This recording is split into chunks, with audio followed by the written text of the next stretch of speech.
Hello and welcome to another walkthrough by Commander Rogden from Rogden Gaming. In this video, we will look at a comparison with bound weaponry versus crafted material, as well as where to obtain the spells and the perks that you can choose that are related to them. Bound weapons have a base damage that is affected by your skill rating in the appropriate combat school, and can be increased in effectiveness with 3 perks from the Conjuration tree. The first is Mystic Binding, which increases its damage. The second is Soul Stealer, which allows those weapons to cast Soul Trap on anyone that they target. And the third is Oblivion Binding, which banishes summoning creatures and Raise Dead.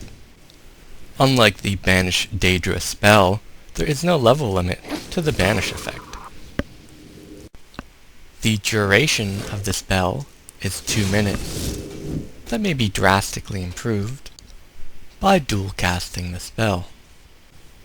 Additionally, the bound sword is usable in both hands.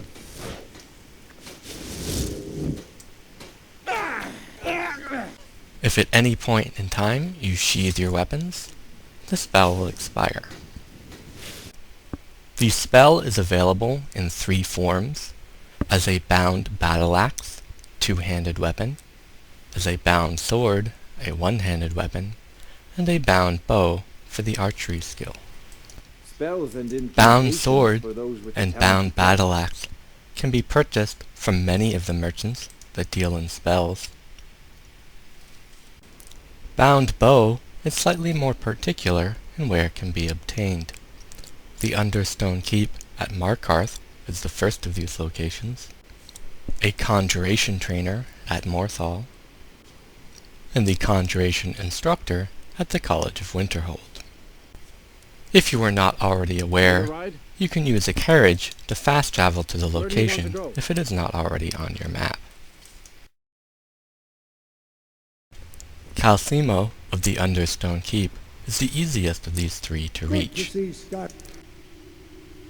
Phalion, located in Morthal, is typically located in his hut in the far east. The third person it can be purchased from is located at the College of Winter. Entering the college requires passing a minor test. Cross the bridge, but the college lives on. Well done indeed. When you first enter the college, Finis is located in the Hall of the Elements across this path. He is otherwise typically located in the Hall of Countenance. Regardless of which of these characters you speak with, they will not sell you the spell until you have reached 50 skill in the Conjuration School. If you are not interested in purchasing the spell, you may obtain it from Fort Almo, reachable from Windhelm.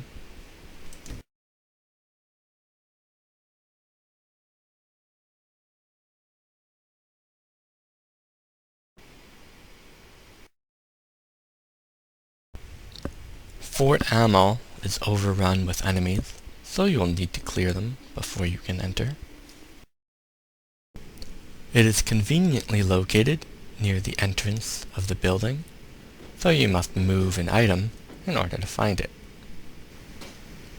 Before we go about our comparison of the weapons versus the bound spells, I just wanted to explain how I went about designing these. These weapons were enhanced at a rating close to the skill that you required in order to originally obtain the perk. In this case, Steel was 25, Dwarven at 30, Orcish at 50, and so on. The final Daedric items were crafted at 100 skill.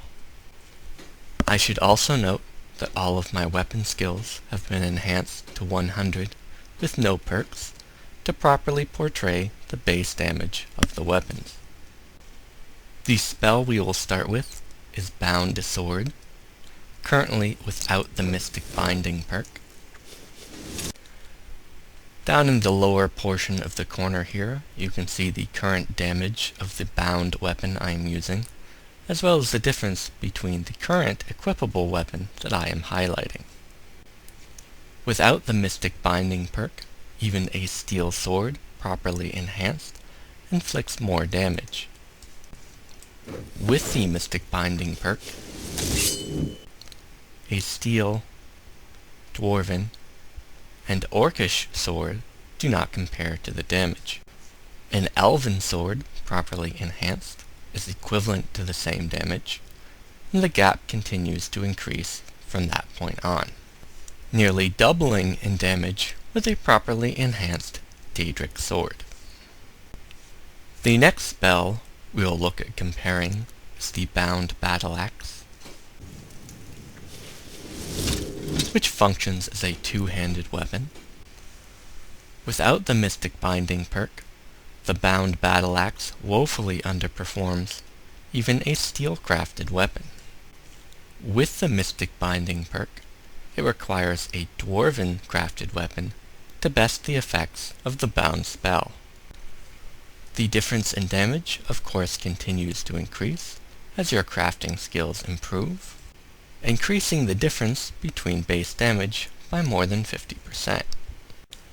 The bound bow functions slightly differently than the other two,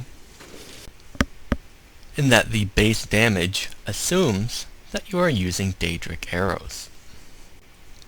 In addition, even without the Mystic Binding perk, it requires up to a glass bow to outperform its base damage.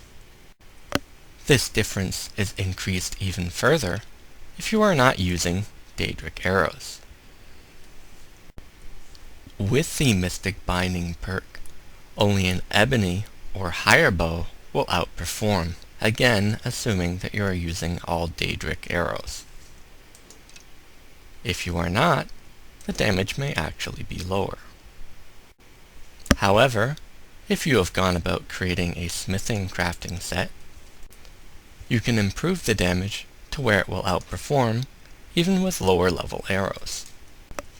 In conclusion to our comparison, I would only recommend the Bound Battle Axe at very low levels if you are not using the smithing skill, the Bound Sword at lower levels even if you are using the smithing skill, and well into late game if you are not, and the Bound Bow well into your 60th level.